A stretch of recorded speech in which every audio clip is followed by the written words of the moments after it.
Nirvana leader Kurt Cobain committed suicide this past April. He left behind, among other things, an argument.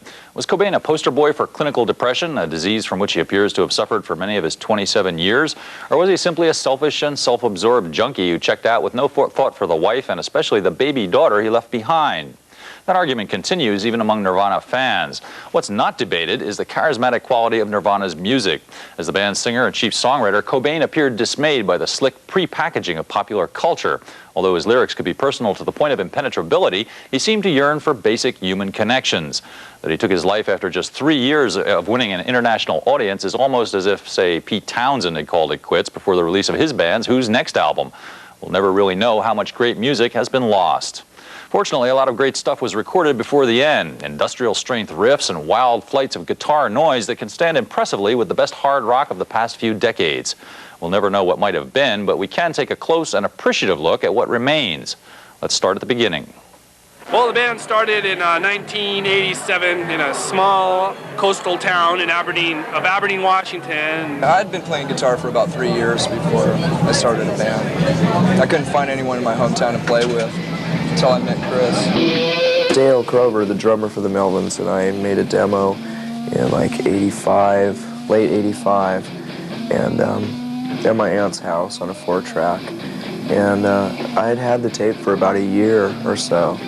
And I was always trying to push it on my friends, you know, to try to get them into starting a band with me. And one day Chris, after probably hearing it a few times, just decided, hey, this is pretty good. I didn't see much future for those guys.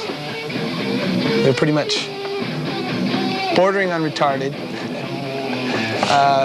bums, basically, unemployed.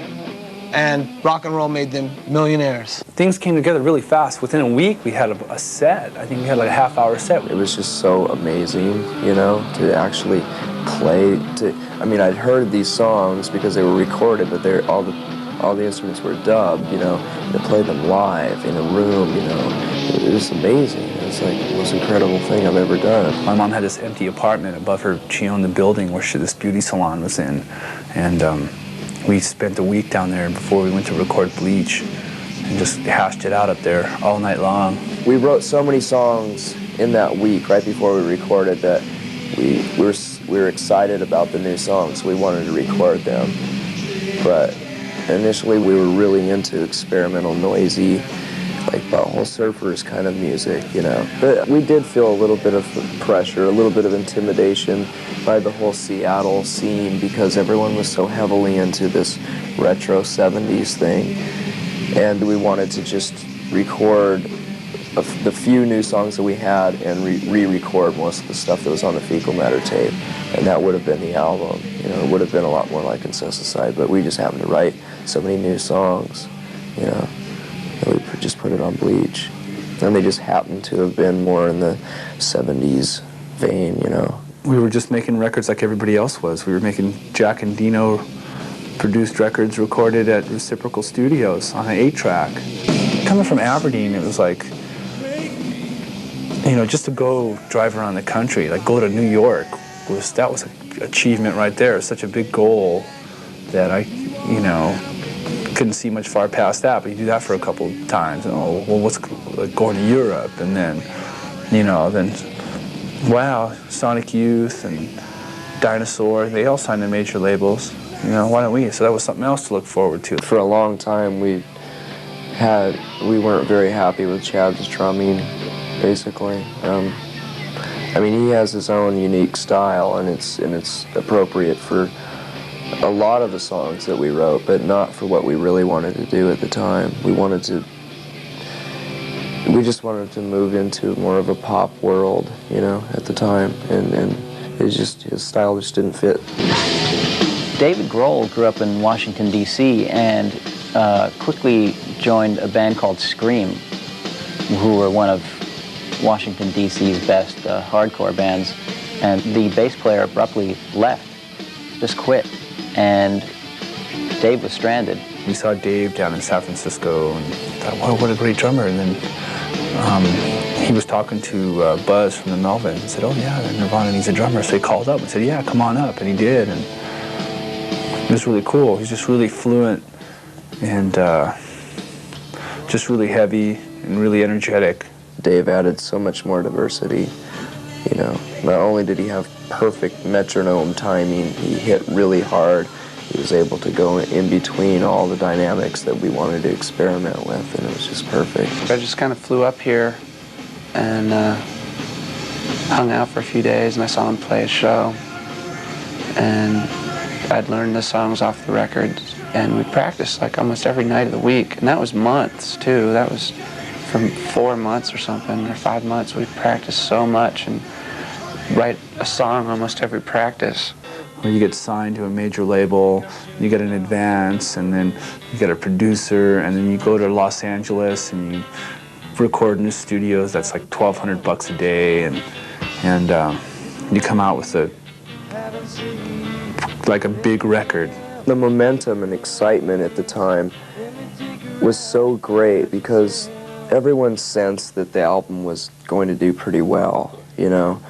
There was just a feeling in the air, you know. There was just like this new thing happening, and no one could quite pinpoint it, but we knew that we were a part of it, you know. I think most of the big deal happened while we were in Europe.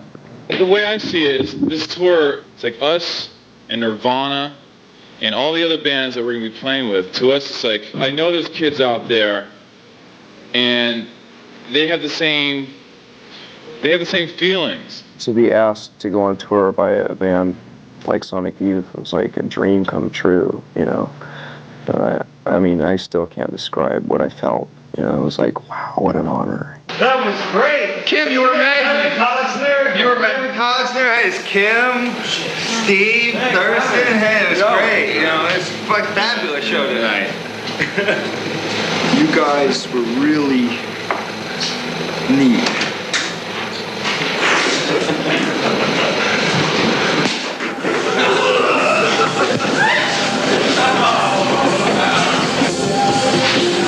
And I remember when we put that song together, it's like we look at each other and goes, God, this is kind of a Pixies ripoff, isn't it? Like we thought there's bigger hits on that record, like Lithium and In Bloom, and so we recorded Teen Spirit, and I remember Kurt put the vocals down, and then the next day I walked in the studio and Butch is like, oh, you guys gotta listen to this. And he had like a rough mix of it, and he just cranked it. Listened to it, like, wow, this really rocks. It was really rockin' song, really powerful, and it just really turned things upside down. Smells Like Teen Spirit did in fact become that rarest of rock commodities, a genuine anthem. And on January 11th, 1992, it helped propel Nirvana's Nevermind album to the top spot on the Billboard chart, dethroning the self-styled king of pop, Michael Jackson. This was the big time for real, considerably bigger, as it turned out, than Nirvana itself had ever expected. If you really, deep down, never expected any of this to happen, then when it actually happens, you just kind of look at it as a joke, kind of. Like, it's pretty funny when you think about it. Just kind of chill out. That's what I say. Really, you know, like voice of a generation. I mean, look, you know, Bob Dylan, he was given that, but he passed it off because who's gonna take that on, you know, and pull it off without being some total megalomaniac demagogue or something. I wanted to play drums. You know, ever since I got my first Beatles record, I wanted to play drums in a band. I wanted to have the adoration of John Lennon, but have the anonymity of Ringo Starr. You know, I didn't want to be the front man. I just wanted to be back there, but you know, be a rock and roll star at the same time. With the onslaught of success, Kurt Cobain's congenital stomach problems took a turn for the worse. For years, he said, he'd searched in vain for a prescription medication that could ease his excruciating pain. In desperation, apparently, he turned to heroin. I was in pain. I mean, I was in pain for so long that I didn't care if I was in a band. I didn't care if I was alive, you know.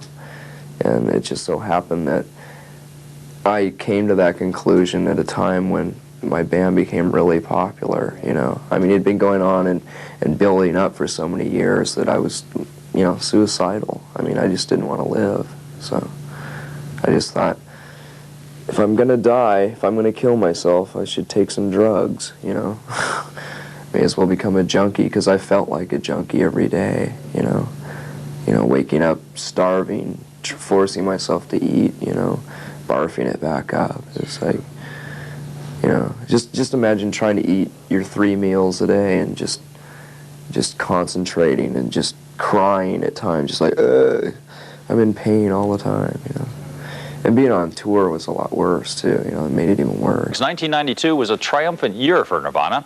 On February 24th in Hawaii, Cobain married singer Courtney Love, the leader of the Los Angeles band Hole.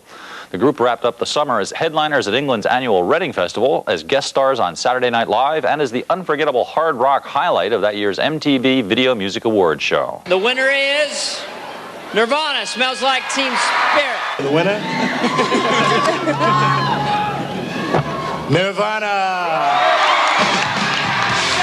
Just 3 weeks before the Video Music Awards show, Courtney Love gave birth to the only child she and Cobain would ever have, a daughter they named Frances Bean. At first, the baby's arrival seemed to be just the sort of stabilizing force that Cobain needed in his life. Right when she was born, that's what was the beginning of taking us out of the slump, because she was like this beam of optimism that came up. Like all of a sudden, there's just all kinds of weird stuff going on, and then all of a sudden there's this baby born, and I think it was like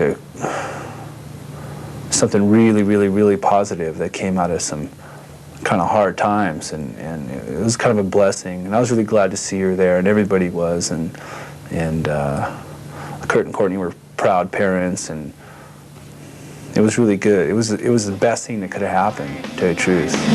But Cobain's personal problems hadn't been banished by the birth of his daughter, only briefly obscured.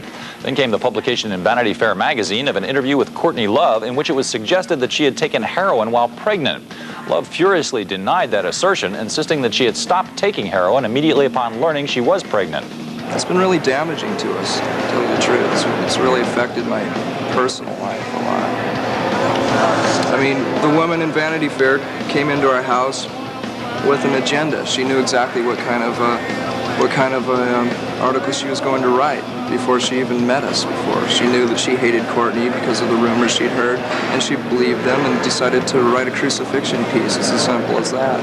I mean, we've challenged her with coming up with the tapes to prove those quotes, and she can't do it. And all the quotes were by inside sources, and no names were made, you know, so it was obviously just a crucifixion piece, but I understand that a lot of people have been really affected by that, you know, they believe it. I'm really surprised. Despite Courtney Love's insistence that she wasn't a junkie mother, a court nevertheless ruled that her baby be taken away from her. It took Kurt and Courtney more than a month to get the child back. This was a somewhat gloomy period, but Nirvana took the opportunity to make a video for the song In Bloom that would showcase a little noted aspect of the band, its sense of humor. For the fourth video off the wildly popular Nevermind album, Nirvana teamed up with director Kevin Kerslake to make a clip that would show the world not only that these guys were funny, but that they were actually a little nuts. I was talking to Kevin about it, and I said that I would like him to say something about how nice and clean cut we are, you know, how perfect we are, because, you know, the In Bloom video came out at the height of us being thought of as degenerates, you know, so, you know, we needed a lighthearted video. Next, ladies and gentlemen, we have 3 fine young men from Seattle. That's Doug Llewellyn from People's Court. How cool is that? We tried to get that encyclopedia kid. Remember me?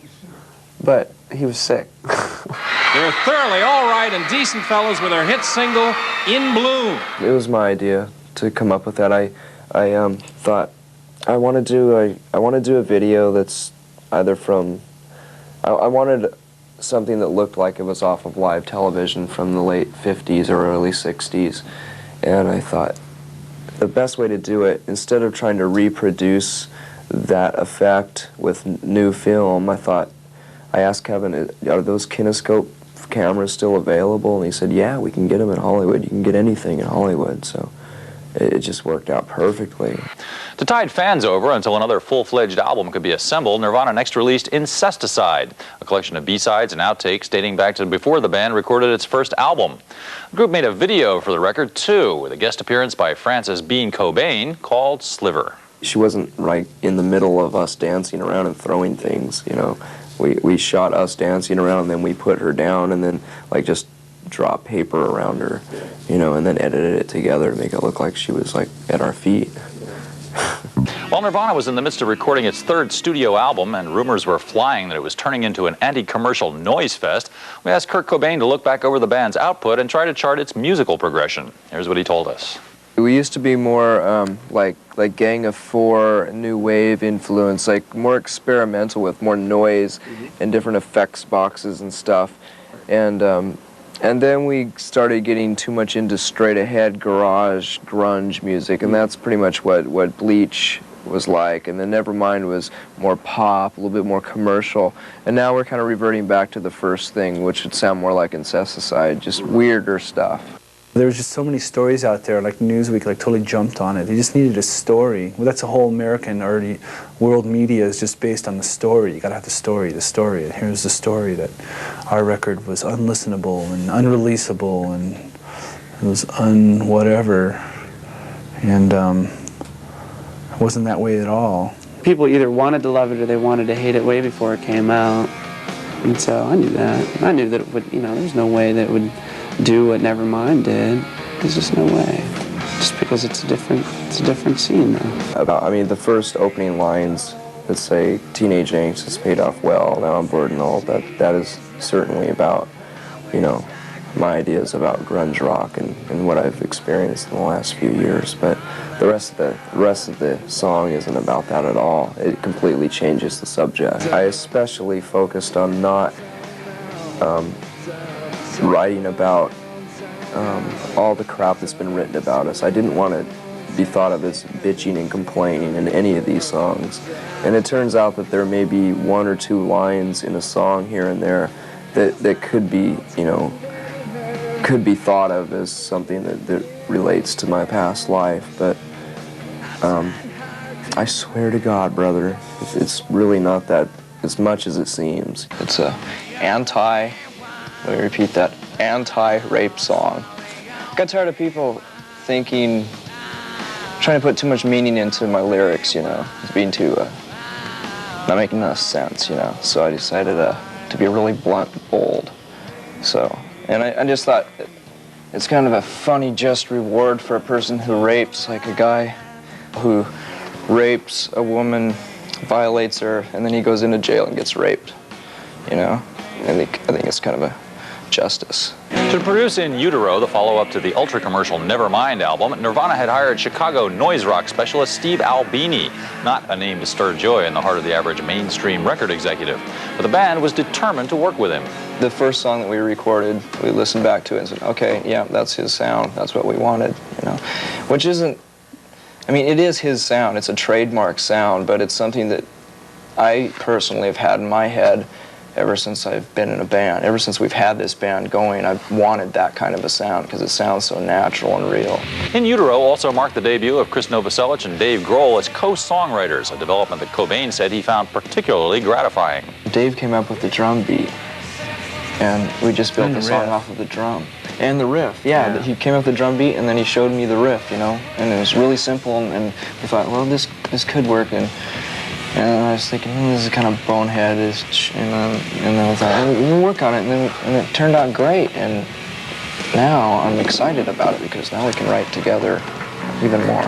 With In Utero completed and Pat Smear, formerly of the slash and burn LA punk band The Germs, recruited as a second guitarist, Nirvana, having earlier announced its intention to play only small venues, set out rather surprisingly on a tour of big arenas. We wanted to, for sure. We were determined about a year and a half ago after getting off of, that grueling tour that we had. And then we realized that because of the production costs and because we had to bring our own lights and our own PA and all that stuff, it costs a lot of money. If we were to just play like venues and clubs and stuff, we'd be totally in the hole, We're not nearly as rich as everyone thinks we are. So Nirvana made its peace with big concert halls, learned to love them, in fact.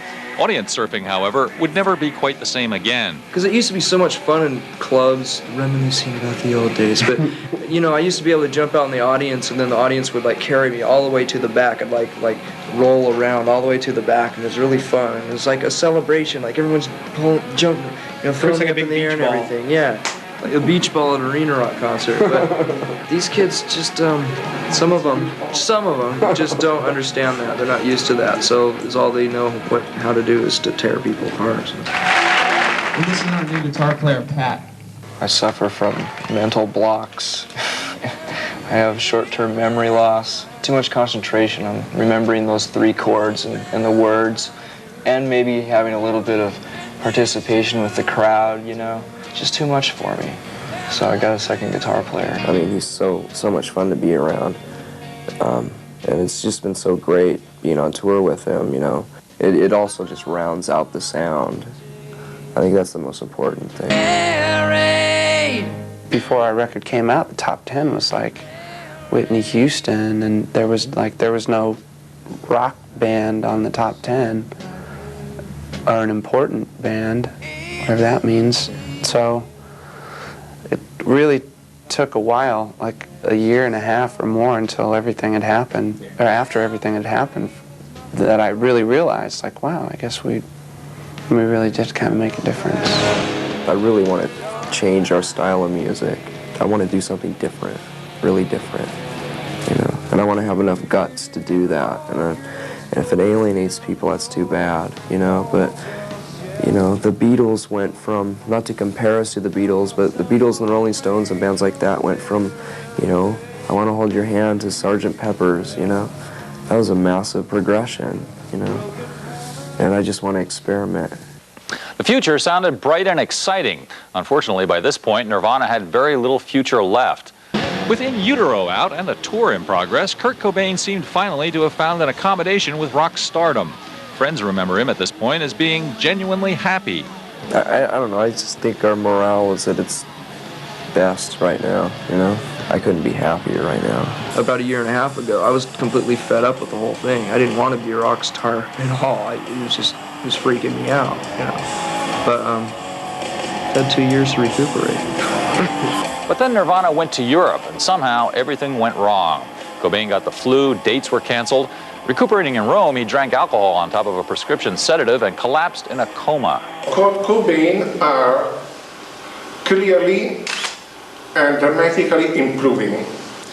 Yesterday has been hospitalized at the Roman Medical Hospital in a state of deep coma and respiratory failure.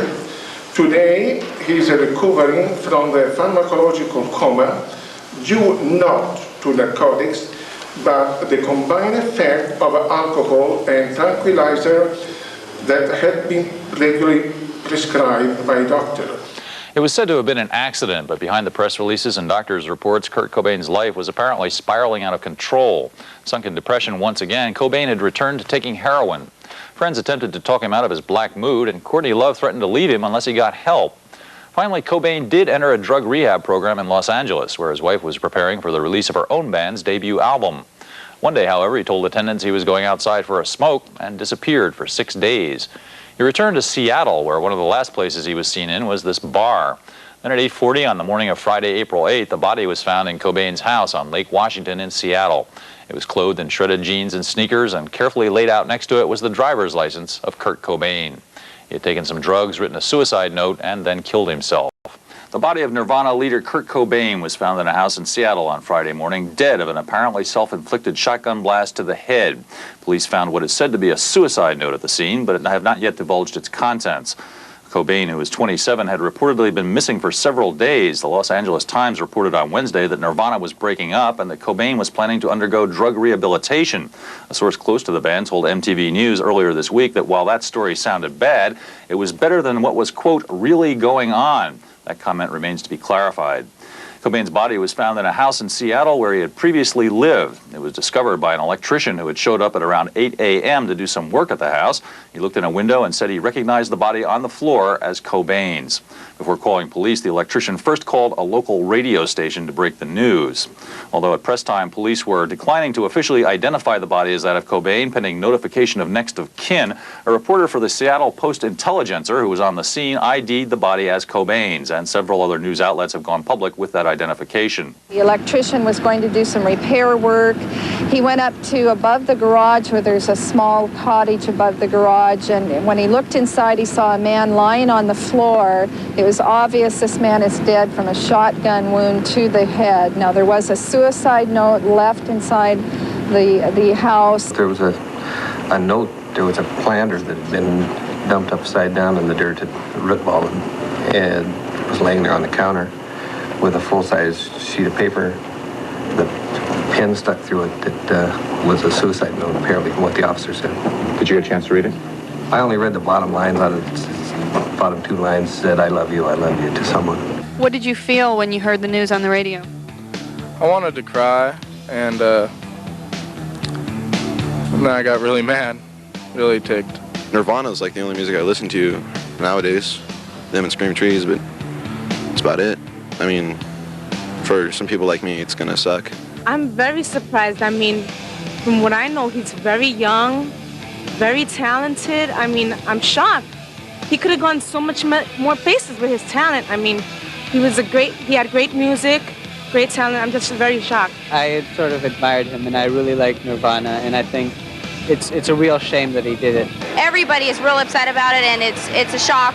We can't understand, we can't believe that it happened. It's unbelievable. And this is one man that will not be forgotten. It's really, what is really interesting is that a lot of the younger kids that are calling, I don't think have ever experienced anything, and they're young. I mean, we're talking 12, 11, 12, 13, have never experienced anything like this before, even though there's violence and death in the papers every day. Somebody like Kurt Cobain going, it doesn't compute. They did not play according to the rules, and they came at a time when the rules were strangling the music. I think they just blew the 80s nonsense apart. They knocked Michael Jackson off the charts. What better metaphor for what he could have accomplished? He had so much to give, and he had so much left to write. And I think in a way, and I don't mean this speciously at all, but I think he was the closest that his generation came to a John Lennon, in that, he was writing very much from the heart, very directly, and he didn't play according to the rules. And the thing that I found really disturbing was the number of letters that I got after my original review of In Utero, in which I made that reference. People were saying, well, how dare you compare him to John Lennon? I say, look at their life stories, listen to the music. If you don't see the connection, then you're just not paying attention. The thing is, people say, well, what did he say to his audience? Well, he was his audience. Yeah. In a way, I really feel that this is a great loss. This is not just some, rock star who couldn't handle success and took an easy way out. I think he really shows that there's a generation out there that really has to come to grips with their future. And in many ways, I think a lot of older people and parents really shouldn't look at this as like, this is a rock star who couldn't handle it. I say, this is your kids. Think about it. I've been begging for help Friday for help, suicide and psychiatric problems. I'm also a small-time musician, and I can feel from where Kurt Cobain was coming from, because I have not found anybody yet since Friday morning to help me. I started getting faxes that evening into the next day, into Saturday. I was getting faxes from kids faxing me. I'm like, what do I do? I don't know. What do you do? I don't know what to tell you. Stay alive. If you know someone who's feeling suicidal or you feel suicidal yourself, take it seriously. Try to find someone you trust, someone you can talk to. If it's not in your own family or amongst your own friends, reach out to a religious group, a community group, a social or mental health organization. Do not keep it to yourself. Do not wait for it to pass. It doesn't mean you're going to die from suicide. It means you have a problem and you should address it. Most people who attempt suicide or die from suicide, it's not that they want to die. And as his own writings talked about, it's that they can't handle the pain that they're experiencing. So what we do in suicide prevention is focus on the pain and the thoughts and feelings and try to help people get through that. And then life, if it's not perfect, it's still something that has options and possibilities. And that's what we're trying to do. Kurt Cobain was a sweet, gentle, often very funny guy with a major talent for rock and roll and the sort of fame and fortune that most people imagine would make them happy for life. But happiness was the one thing that Cobain's success emphatically could not buy. There are options for people who feel depressed and overwhelmed by life. The suicide hotline, for example, is in operation 24 hours a day. Unfortunately, Kurt Cobain apparently believed that all his options had somehow been used up. His family and friends held a quiet memorial service, and his fans gathered at a candlelight vigil in Seattle to say goodbye in their own way. 2 days after Kurt Cobain's body was discovered in Seattle, his fans held a candlelight vigil for him at a local plaza. Nirvana bassist Krist sent a taped message, and Cobain's wife, Courtney Love, still shocked, sad, and angry, sent a tape of her own in which she read from her dead husband's suicide note. I haven't felt the excitement of listening to as well as creating music, along with really writing something for too many years now. I feel guilty beyond words about these things. For example, when we're backstage and the lights go out and the manic roar of the crowd begins, it doesn't affect me the way in which it did for Freddie Mercury, who seemed to love and relish in the love and adoration from the crowd. Well, Kurt, so f***ing what? Then don't be a rock star, you asshole. Which is something I totally admire and envy. The fact is, I can't fool you, any one of you. It simply isn't fair to you or to me. The worst crime I can think of would be to pull people off by faking it and pretending as if I'm having 100% fun. No, Kurt, the worst crime I can think of is for you to just continue being a rock star when you hate it. I have it good, very good, and I'm grateful. But since the age of 7, I've become hateful towards all humans in general, only because it seems so easy for people to get along and have empathy. Empathy. Only because I love and feel for people too much, I guess. Thank you all from the pit of my burning, nauseous stomach for your letters and concern during the last years. I'm too much of an erratic, moody person, and I don't have the passion anymore. Peace, love, empathy, Kurt Cobain.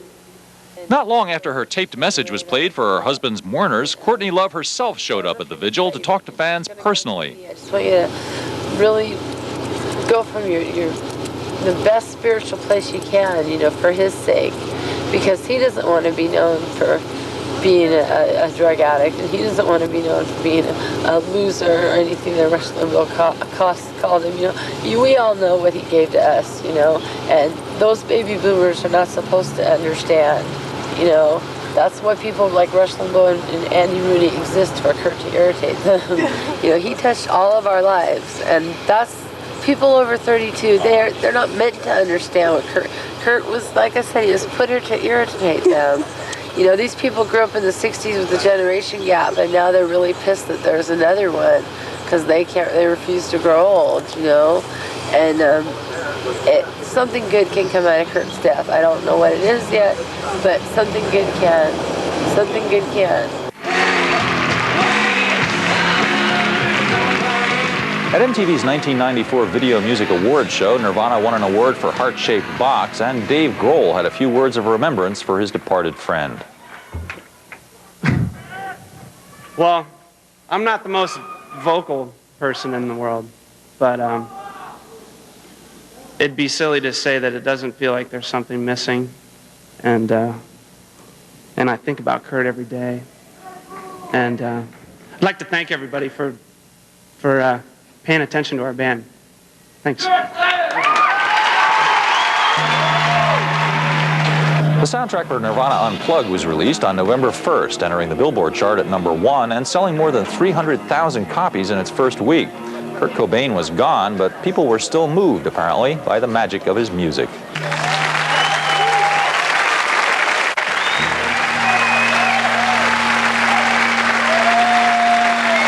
It's a deeply sad thing that Kurt Cobain, whose music held so much meaning for so many people, could find no meaning in his own life powerful enough to persuade him to continue living it. His music lives on, of course, 4 extraordinary albums worth of it, and that at least is one nugget of good news we can salvage from the man's all too short life. What a shame it is that he was unable to salvage anything for himself.